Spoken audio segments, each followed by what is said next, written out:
fear and ignorance. These are just a few of millions of cruel and hateful incidents in a cycle of fear and ignorance that springs from a lack of knowledge and understanding. 2012 alone, 265 transgender women were murdered. Where did all this come from? What does it mean? She's aboard. Why is she dressing like a man? And when will it stop? Most Americans are repelled by the mere notion of homosexuality. It is, in fact, a mental illness. It is a tragic illness. Making effeminate boys more masculine. Kids can be prevented from becoming gay. Against homosexual behavior. It's unnatural. And it's wrong. I don't want homosexuals in my troop. Build a big, large fence. Put all the lesbians in there. Do the same thing with the homosexuals. Have that fence electrified. In a few years, they'll die. The second you see your son dropping the lip. In a world shaped by binaries, male and female, gay and straight, the boundaries of identity are being questioned like never before. At the Alliance Literary Festival 2025, the session, The Politics of Gender and Sexuality, brings together bold voices who challenge the norm, deconstruct stereotypes, and open up conversations that matter. From the personal to the political, this panel dives deep into how gender and sexuality intersect with power, culture, and resistance. It explores how literature becomes a tool of both defiance and healing, and how identities once silenced are reclaiming space through stories. This is not just a discussion, it's a reflection of the world we live in and the one we are trying to create. Welcome to the Politics of Gender and Sexuality.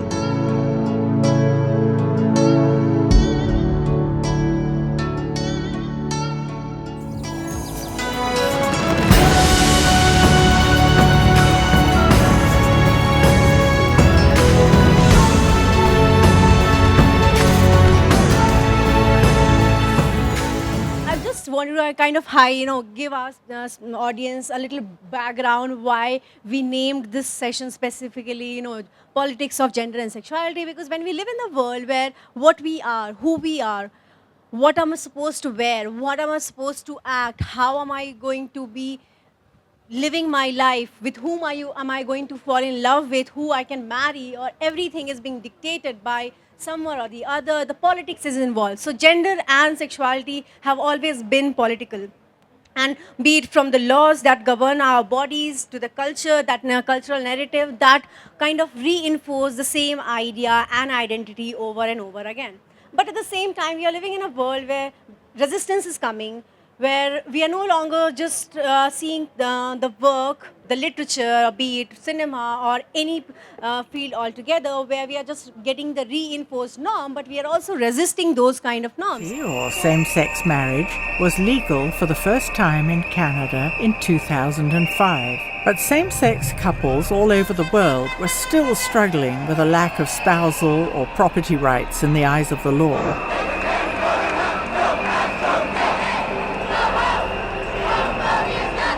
To legalize same-sex marriage. Same-sex marriage in New Jersey, Hawaii, Mexico, Pennsylvania, Illinois. Same-sex marriage. Gay marriage is legal. In recent years, the US, UK, and Ireland have granted full marriage equality. Britain has legalized same-sex marriage. So I'm not surprised with the yes. It's been an incredible affirmation of a sort of a new Ireland in a way. This morning, the Supreme Court recognized that the Constitution guarantees marriage equality. The words we use to describe gay people have expanded from the scientific word homosexual to embracing a wider spectrum of identities presented to us as lesbian, gay, bisexual, and transgender. We know this today as LGBT. So with that, coming to that question, I would like to start with all our panelists to just take this one quick question to start with. And I want all of you to answer that what was the first moment or experience that made gender and sexuality a focal point of all of your work? Because you all come from different backgrounds. So what was that one element which made you think that, okay, this is something I want to work on, I want to bring into mainstream, because this voice, this identity has been marginalized for a very long time? Any one of you would like to start? I just want to thank the entire Alliance University team and the Literary Festival for having us here. It is fantastic to be able to talk to you all. Thank you. I have a fairly quick answer to this, Puja. gender and sexuality is part of everybody's life from a very early age. We know that, and that's true for me as well. Uh, I realized I was gay when I was 13 or 14, maybe earlier. That's what I remember now. So that's been, and I've lived my life fairly openly, but that's many years ago. But my work, which is why I'm here, which is publishing books that amplify queer voices, LGBT voices, that started with a very simple realization that when I was growing up and I was reading a lot of books, there were very, very few books, if any at all, that spoke about the experience that I had, or that my lovers had, or people like me had. And I wanted to bridge that gap. I understand that perhaps people do not read as much as they used to when I was young, 30 years ago. But do think that there are still many, many readers, and there are wonderful voices who are expressing themselves, queer voices who are expressing themselves through writing, and that mode really has to be amplified. So that is how, about 5, 6 years ago, in discussion with my publisher, we decided to dedicate an entire list focusing on queer literature. Yeah. Valentine, you can go next. Gender was, for me, always part of my life. When I was small, in my family, I was raised as a boy. But because I was bullied a lot, me and my mom worked on making me more of a woman.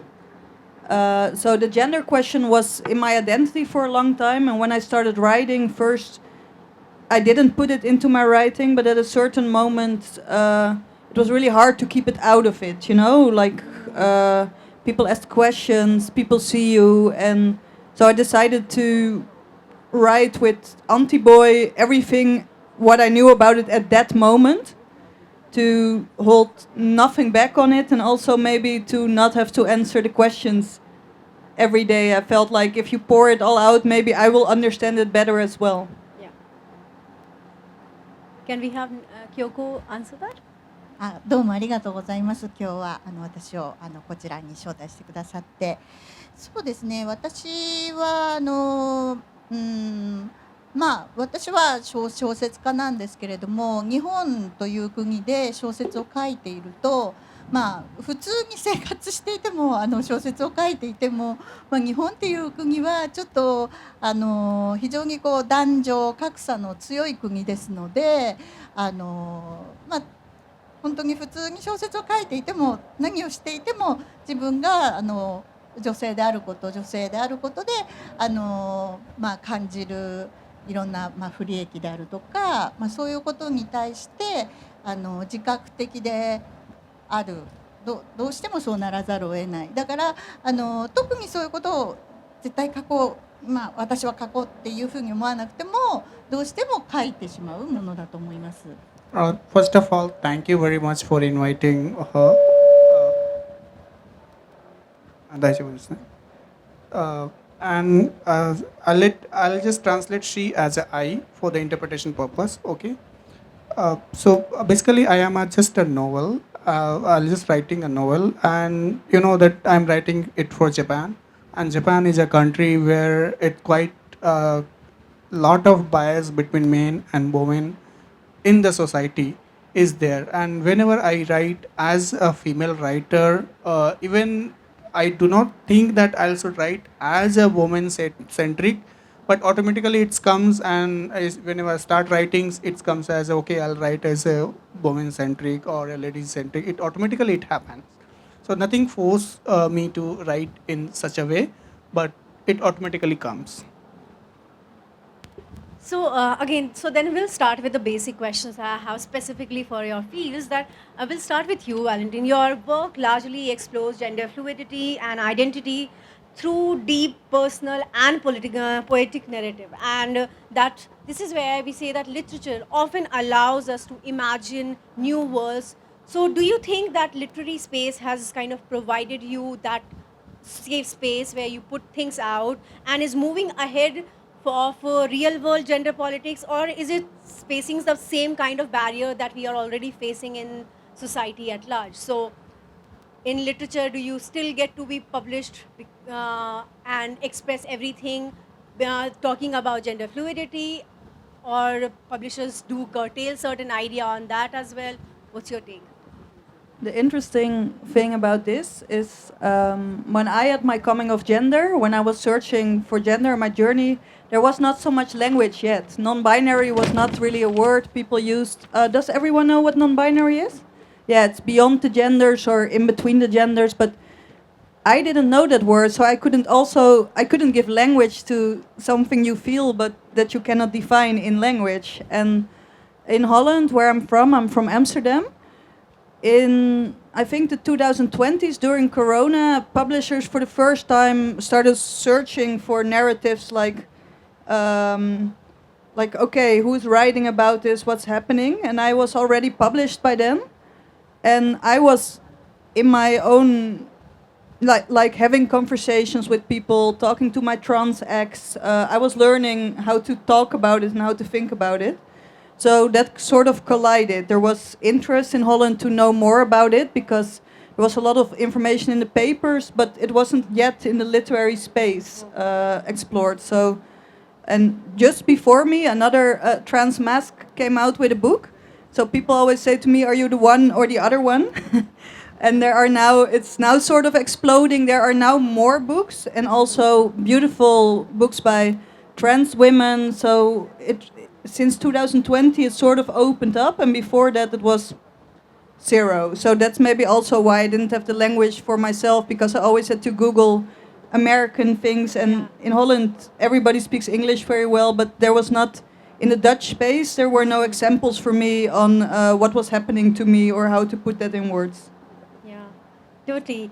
So coming that with the similar narrative to you, Bishan, because you work in publishing and your work critically examines queer identities and also through a post-colonial gaze as well. You add the South Asian perspective to that. So in many Asian countries, and because we are largely covering the idea of Asian century. So when we look at that, and Asian countries have somehow dismissed queerness or any kind of gender revealness or what they call forwardness as a Western-centric approach. And even in pre-colonial societies, there was, we had this fluid gender normativity there, but it was largely dismissed, as something very, marginalized, non-relevant altogether. So do you see, when we're talking about this emerging situation, some of the countries are still backlashing these narratives that, these are all just Western ideas which are being fed into Asian culture.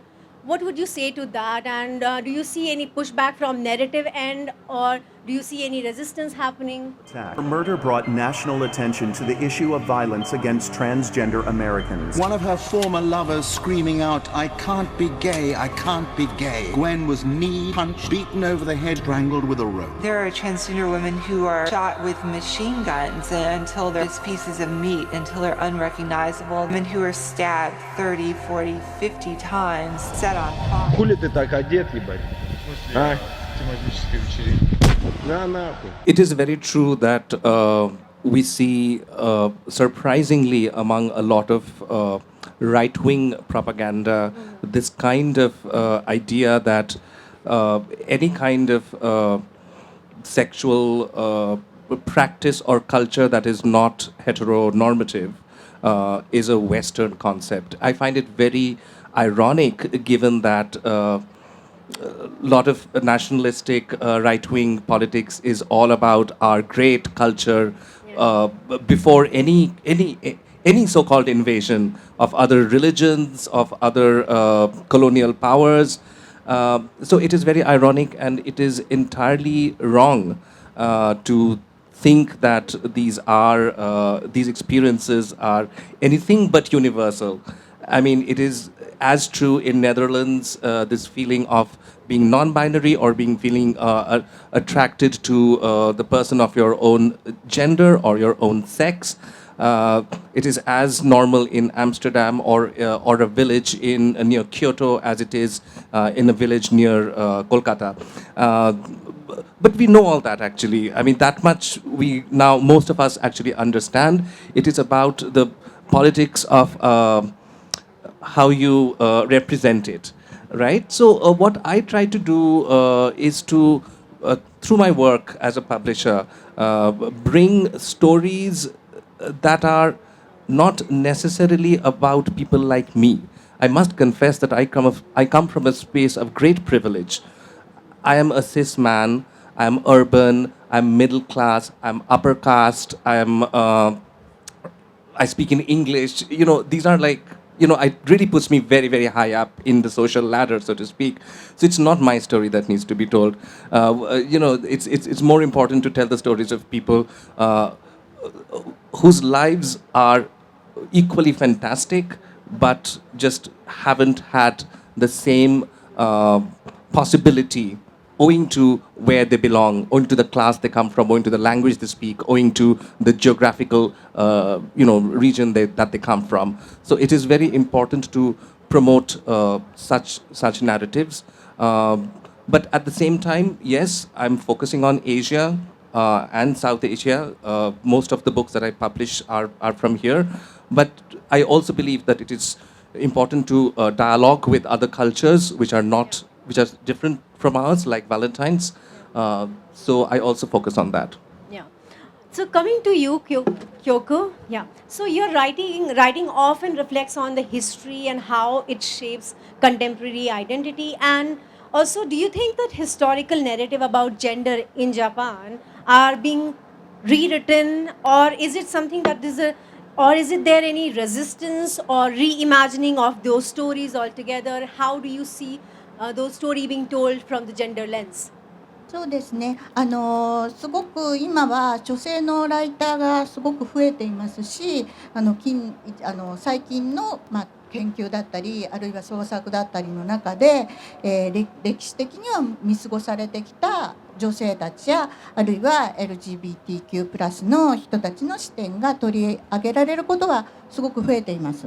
So these days you have a lot of writers, and especially the women's writers are increasing a lot, and the perspectives which they have not taken in the past, such like LGBTQ people, those things has been like historically it was overlooked. Now they are bringing it up.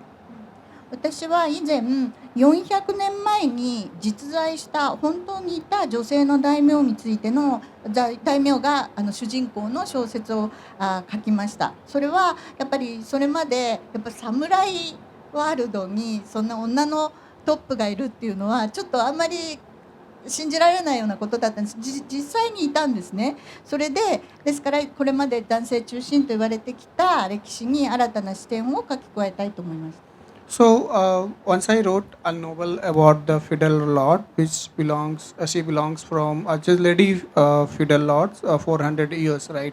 And since you were talking about Japan, that it belongs from the samurai, and everyone is talking about the samurai, and nobody talk about the ladies kind of feudal lord. So she brought those perspectives in the history as well, because it is a male-centric society. And now onwards also she will look forward to work those kind of pieces. 英訳された「小さいお家」という小説、私の代表作なんですけれども、その小説も、従来戦争の時代のことを書いていて、大体軍人だとか政治家だとかそういった男性が多いですよね、視点で書かれることが多かった主題を、ケアを担う女性の視点で書いてみたいと思って書きました。So earlier, one of the representative novel is called Chisai Ochi, the Little Horse, which was like also got translated into the English, and it was the intention to depreciate the theme of war, and which traditionally it portrayed about the perspectives of the men or the soldiers or the politicians in those kind of things. But from the perspectives of the women who provide cares, also it has been demonstrated in that literature. その小説の語り手は家事をやっている女中さんなんですけれども、その彼女はそういうお家のことをしながら彼女の女主人に恋心を抱くという設定になっています。戦争っていう大きな物語が進行するときは国はやっぱり人々を一つの方向にまとめようと、ナショナリズムという一つの方向にまとめようとするんですけれども、実際にはどうそういうふうに進行しようと多様な人々が世の中には生きているので、生きているのが現実だと思います。物語は常に、新しい視点で書き換えられる必要があると思います。Although the narrator is a maid who is working in a feudal or one kind of like perspective houses, and she is doing the household work and everyday chores in those houses, but did she fail in love or she conceal with the lady in that house, and after that like these stories continue. Although you can see that this story narrates like about wars as well, where that it is like putting at a single point that every should we have the nationalism kind of patriot. Meanwhile, you can see that there is something going on in the other chapters where the people have the other thoughts, other thinkings as well. So these things of the story should be always written and from the new perspective. So just to that, I'll add another question. This will be my one last question to you. That in your work, you have always also looked into the generational shift in understanding how gender and sexuality has been largely taken, observed, and understood. And so, do you see any change in young people in Japan embracing a more fluid understanding of gender, or is there still some barrier that are existing? And how do you think that cultural narrative from literature, from cinema, or are the change that is coming through? Do you see the progress happening? そうですね、やっぱり若ければ若いほどというか、若い人たちの方が、理解は進んでいます。LGBTQ のプラスの人たちの存在などはずっと以前より可視化されているし、おっしゃったように例えば映画とかテレビドラマとか、もちろん小説もそうですけども、ライターそのものがそうだLGBTQ プラスの人だっていう人もいらっしゃいますし、すごくずっと若い人たちには理解されてきていると思います。彼ら学生たちとか見てても、自分たちについても友人についても理解は深まっていると思います。私が勤務している創作を教えている大学は女子大学なんですけども、トランスジェンダーの女性も受け入れています。Although, yeah, I see the existence of LGBTQI people in Japan has been also now it's quite visual these days compared to used to be, and I think that nowadays that the younger generation is much more open about these kind of talk compared to the older generations. And this is also true that among the friends also currently she is teaching in the universities where she belongs, and this is the women's university, and they are accepting the LG transgender women as well for their admission. でそうではあるのですが、それは日本の社会が偏見をなくしたということとイコールではありませんし、若い世代の中にも障壁は存在すると思います。Although we understand that these kind of facilities are there, but we can't say that Japanese society has completely accepted this kind of prejudice or the bias. Still, there are the barriers still exist among the younger generations as well. 全部言っても大丈夫かな。大丈夫です。2015年に10年前ですけれども、一橋大学っていう非常に有名ないい大学の大学院で、ゲイの学生から同性愛の恋愛感情を告白された異性愛の学生が、本人の許可なくその学生が同性愛者であるということを、自分は同性愛の男の子から告白されたということを複数の友達に暴露してアウティングして、そのゲイの学生が自殺してしまったという悲しい事件がありました。Some of might have heard, although this is the internal news of the Japan in 2015, there's a incident happened in the Hitotsubashi University, one of the top universities, where one of the graduate school boy who was the gay and who was doing his master during that point of time, and he confessed to his little fellow there at the same time, and that the person who got confessed by him, he just revealed these things with the other classmates or the other people as well. In that reasons, the gay person, what he did, that he just took his life by the, you can say that it is suicide. So this become one kind of big turning point.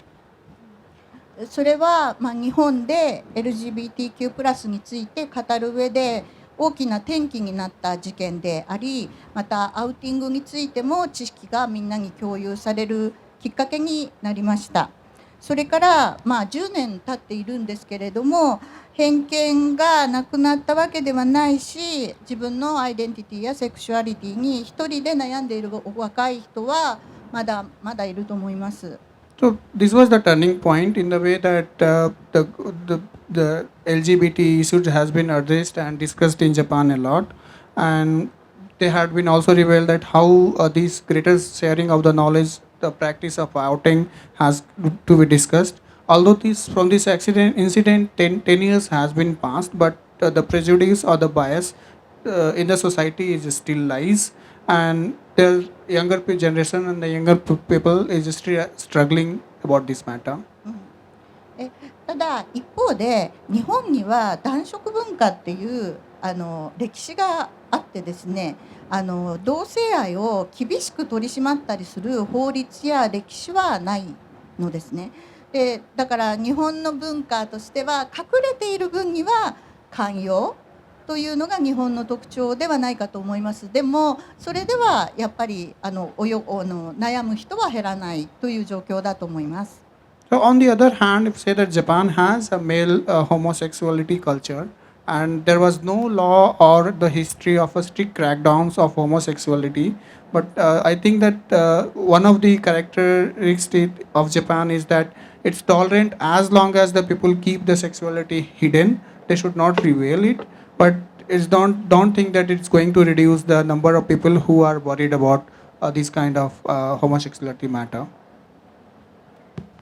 Thank you so much. This brings the larger perspective that when we talk about gender and sexuality, it's not just about the lived experience, but everything around us is equally impacting us. So with that, I want to come to you, Valentine, and because you are someone who has worked around gender and sexuality through different forms, literature, theater, activism, and at the same time, you have also, kind of questioned this idea that queerness exists both in quiet an intimate moment and in a grand act of defiance. And I love the fact that you were mentioning with the shimmer on your face, it's a silent act of defiance. So when we find these ways, do you think that there's any certain medium that allows more honest and nuanced conversation about gender and sexuality? And when you think of queer storytelling today, also there's this larger connotation that the story largely talks either about the triumph of certain thing or the tragedy. So do you think now the stories are kind of getting deviated into just two columns, or are there more stories need to be told about it, and where is the middle ground around? There is no binary in queer storytelling. Gezondheid. The thing is, when you are queer storytelling, like I say, in Holland, the genre wasn't that big. It's more human storytelling. So it's more about love and loss, and the people in it tend to be queer. But there is this very strong notion in the Dutch community that you don't want to do trauma porn, as we call it. I just wrote for a book of queer love stories, and we were instructed, like, you can write about the hardships of love, but please don't make it trauma porn.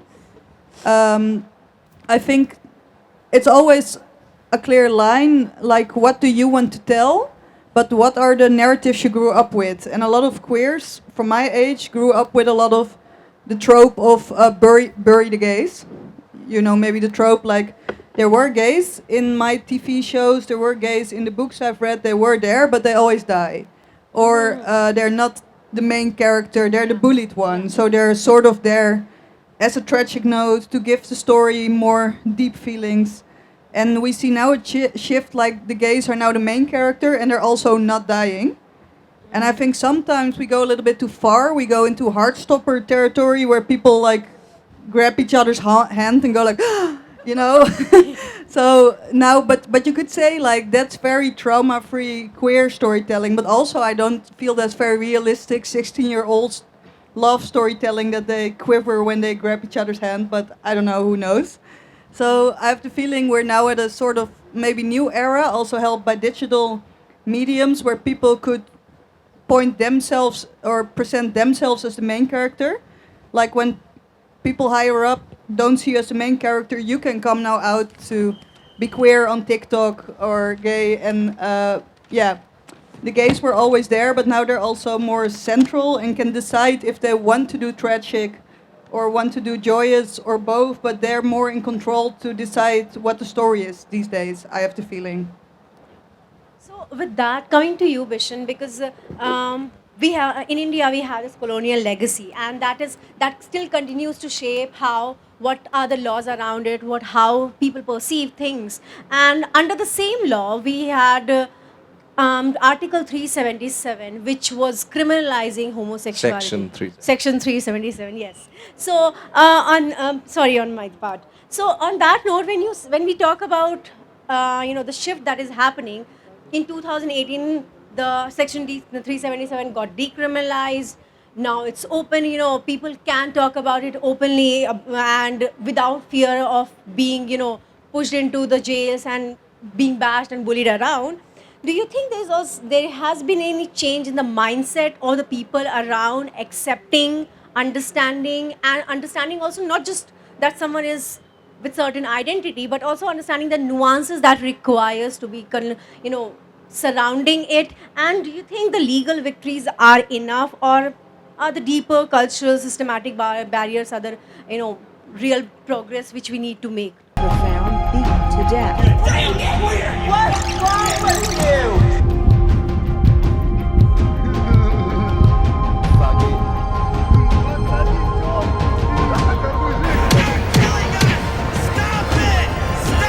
When is it going to stop?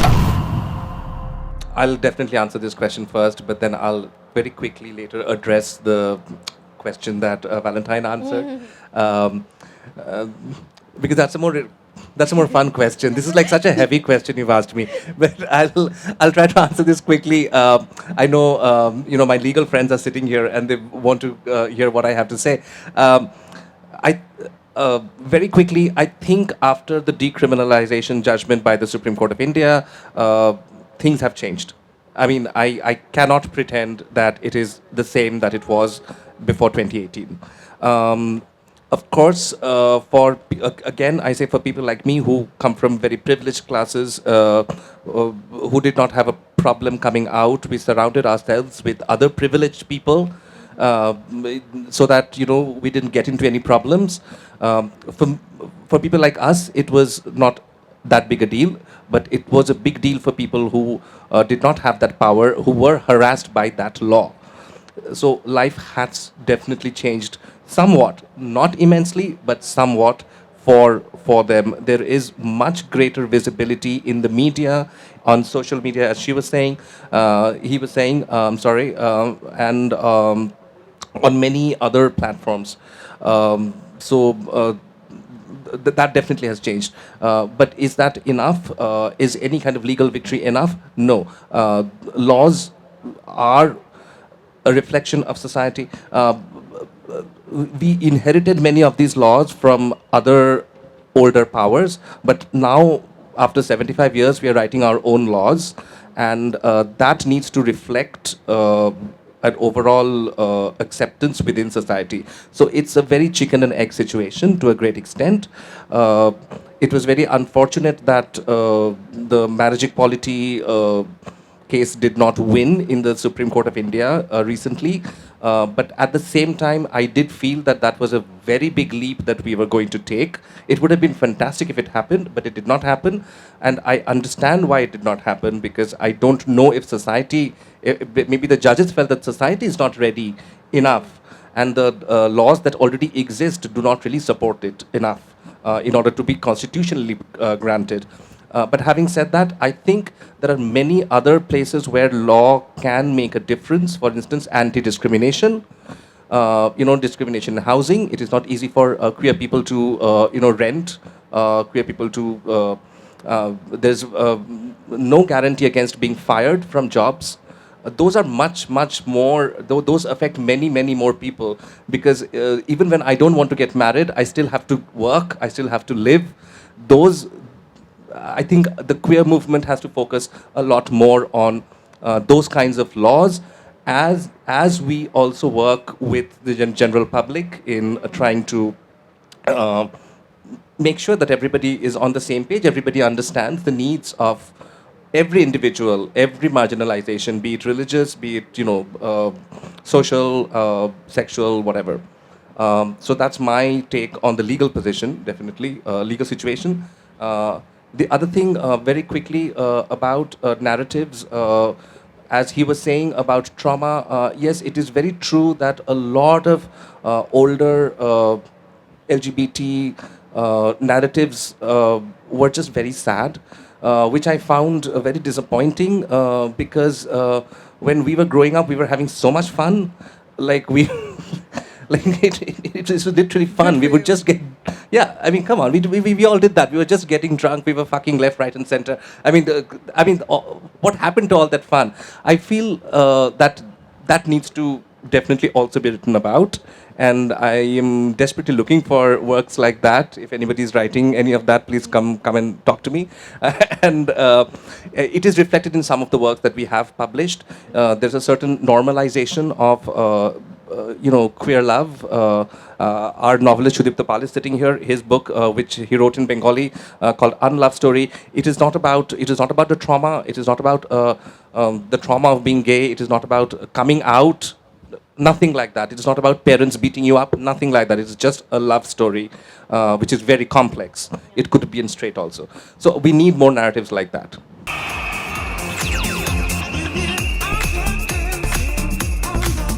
After years of oppression, people were finally being free and experimenting sexually. By the mid-1970s, the sexual revolution was well underway.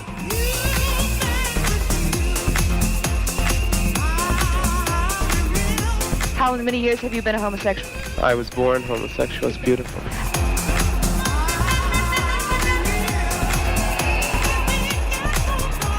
This beautiful revolution just so happened to coincide with something darker ascending under the surface. So just to kind of wind up with one final question from for all of you, is that even while we are talking about Asian century, and I'll come back again, bring the same first question that I brought you, that gender and sexuality is largely in like Asian's aspect is considered as a Western focal, Western import, and right now with Trump back in power, he has brought this policy of having just two gender.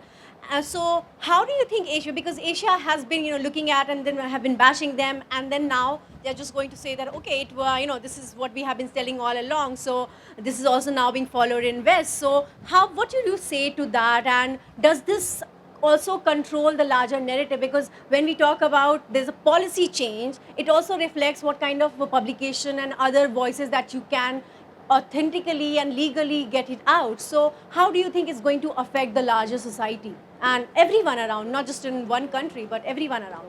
This is the final question? Well, the thing is, for me, of course, it's hard. I'm going to answer from a European perspective, because that's what I know.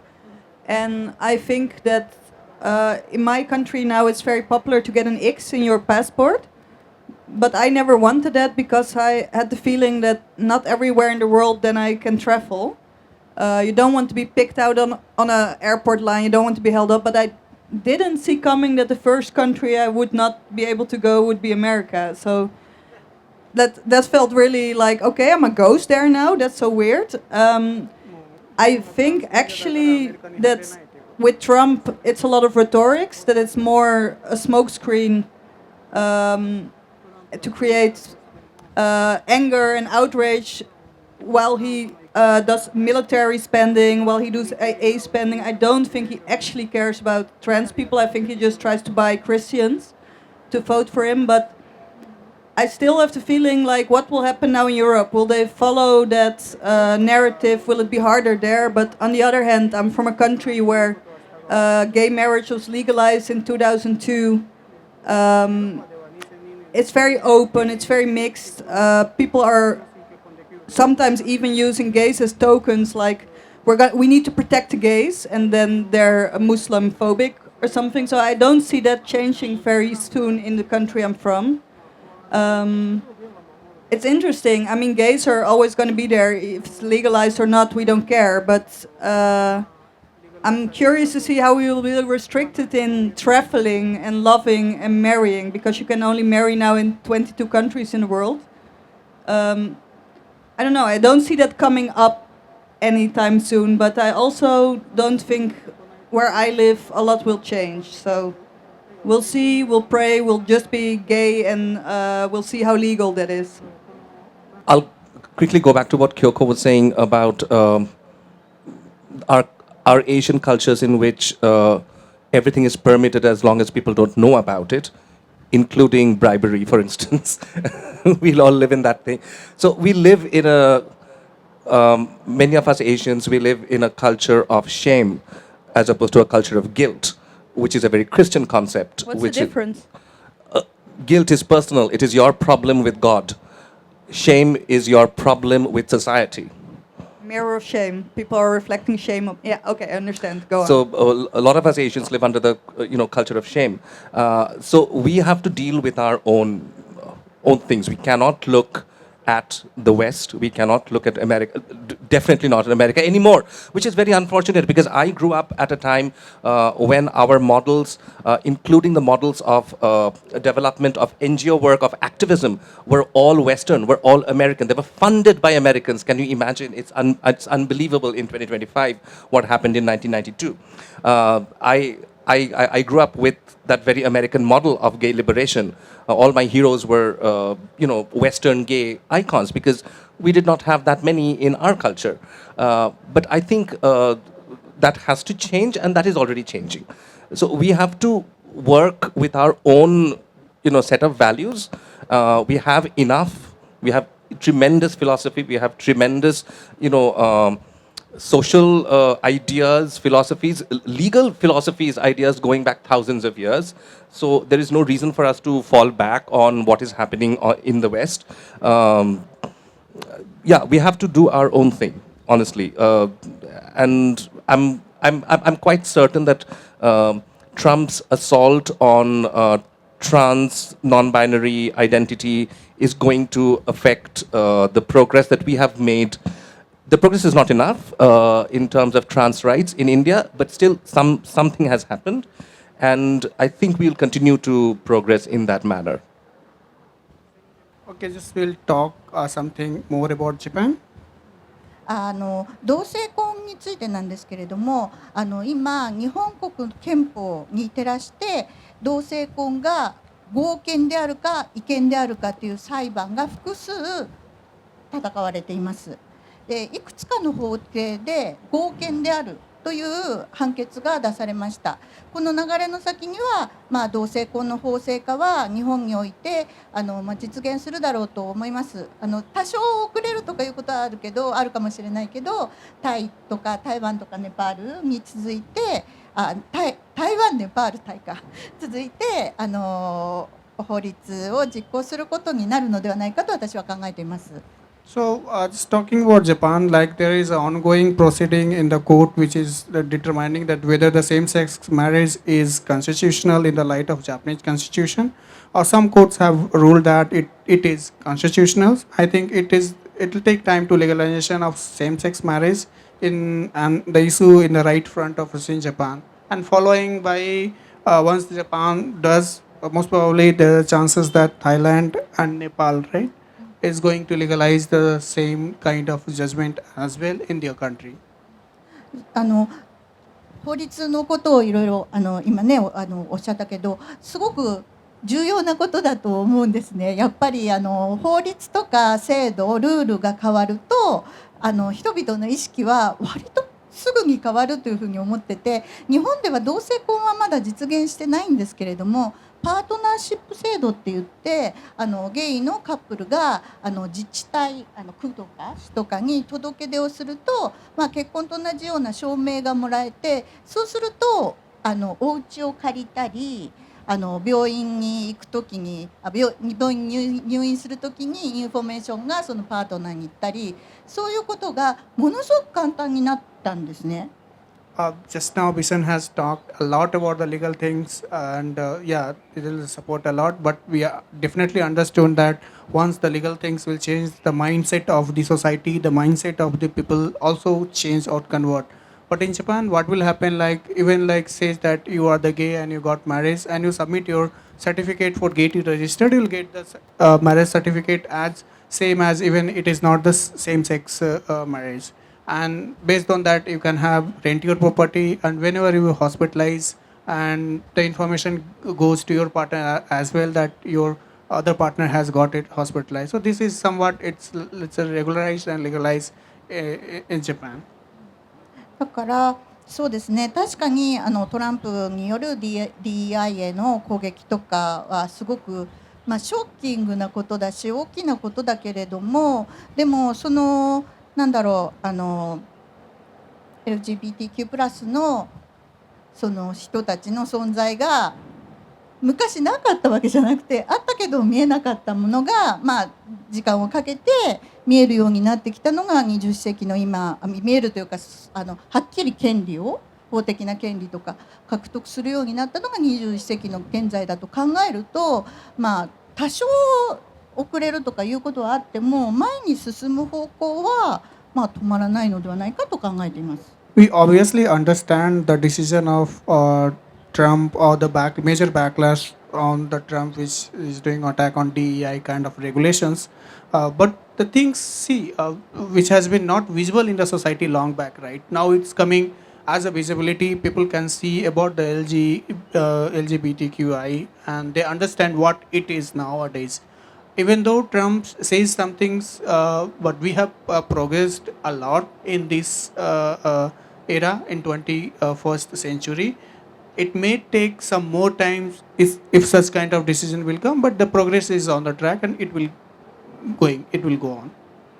Thank you, everyone. Now we open the platform for questions. We are in a time where young adults and teenagers are moving towards more of a conservative ideology, like Andrew Tate following and being manosphere and all of that. There are researchers that says how deeply rooted these are and how it is going to affect people who live around these. So given how this affects women because of misogyny, how does that affect queer people and how the society works around it, especially when leaders like Trump, following up to that question, strongly re-emphasize of whatever is being said is okay.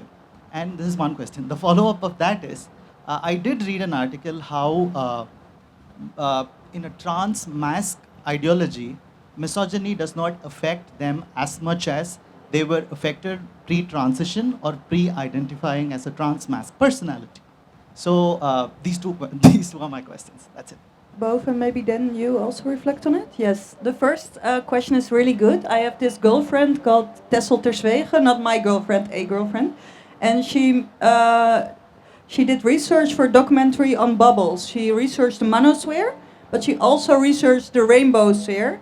And she found out like the thing is they're both radicalizing because the digital algorithm favors extremists. So she knows people who would say like, I would never date a man.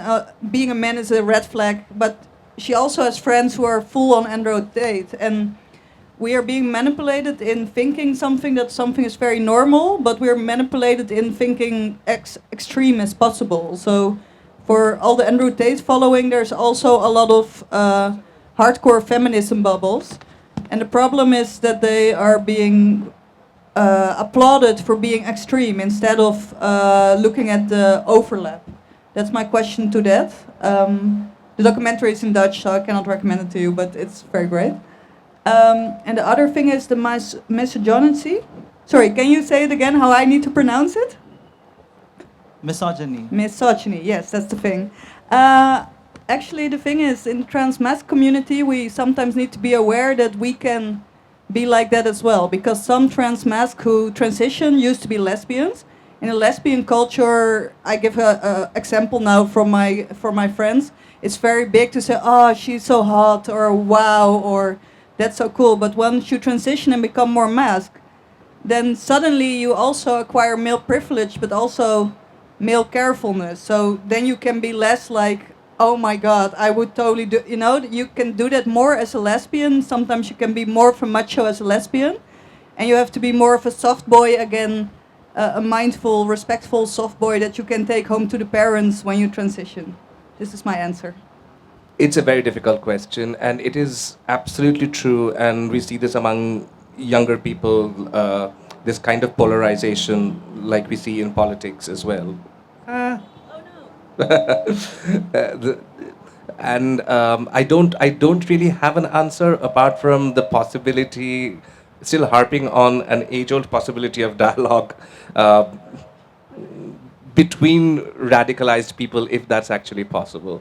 It is hard to see how that's going to happen. Maybe we will continue to live within bubbles, but I'm hoping that, through our works, I mean, through writing, through something that is beyond us, that we don't have control upon anymore. Once it's like an arrow that we have shot into a non-existent target. Maybe that those arrows will land somewhere where people would feel, okay, maybe the other camp is not so bad after all. I just hope that happens. But I share your concern about the tremendous polarization that Valentine also spoke about. We're really, really not talking to each other. We're only talking among ourselves. But I'm also thankful for us to be given this platform where among thousands of students, where I will not be surprised if both these camps exist among all these students here. So I'm really hoping that platforms like this, festivals like this, make a difference. So thank you very much. Yeah. I have a question. It's of a generic nature. So we have discussed about the politics of gender and sexuality since the last 1 hour or so.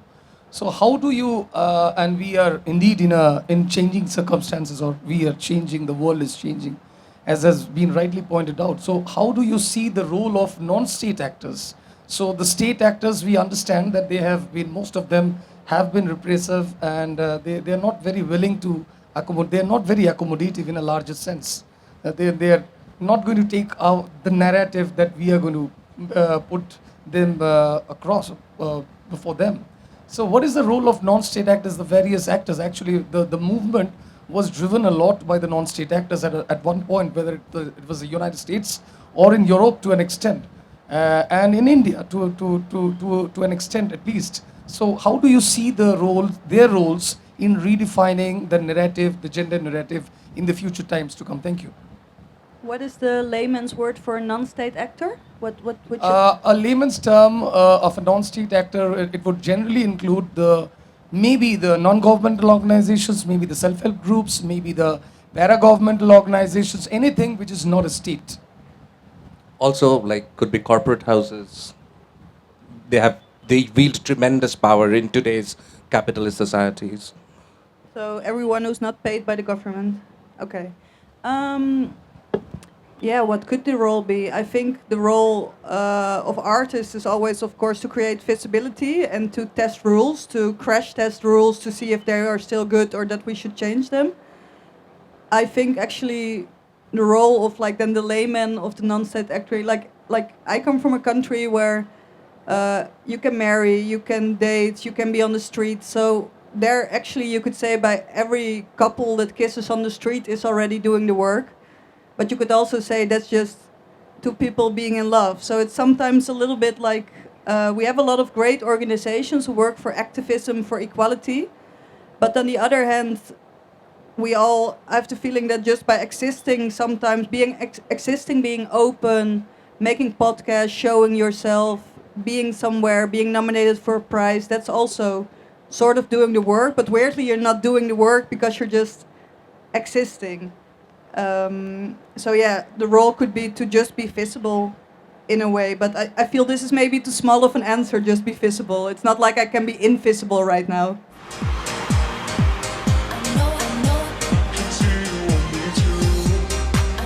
Sean will push forward through social stigma and take Luca's hand in front of the lads. Go on, bro. Good on you. She's a hottie. This brave example brings us right into the future, a place where people all over the world are finding their identity, their own place on the spectrum, and beginning to acknowledge gender-diverse people and their attraction to them. I think non-state actors have, I don't want to talk about foreign countries, but in India, non-state actors have been at the forefront of any kind of queer visibility, queer rights that we have been able to achieve, eventually through the state. One of the greatest non-state acting movement has been the trans movement, the indigenous trans movement in India, which eventually led to a Supreme Court judgment that we were talking about in 2014, the Nalsa judgment.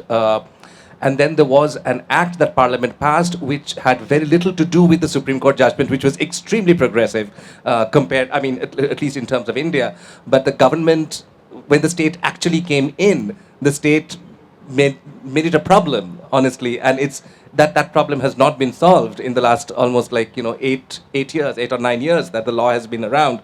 Whenever we are depending on the state to do things, we are actually failing. The state is failing us. So I think we have to include all kind of non-state actors, including, as I said, corporate houses. Corporate houses have actually tried to do certain things led by individual efforts from within those corporate houses to accommodate more people. Not enough, but something is happening. We have to rely on them. We have to be part, because we are non-state actors, we have to rely on non-state actors. I think we can only hope that the state will not interfere too much or be repressive. That's my hope. But do you mean with corporate houses, corporations? Yes, corporations. Because for that, you see in America now, when it's not making That's money, right. when it's not making money to be rainbow friendly, they go like, whoop, go Yeah, back. So absolutely. in that way, I don't think the revolution ever will start with a corporation because they're out to make money. No, definitely. I completely agree. But we are not in the same place that America is still. Eventually we might get there and we'll have to perhaps have the same problem. But so far we have to get somewhere. So I'm saying that they also have a role to play. And they are playing it.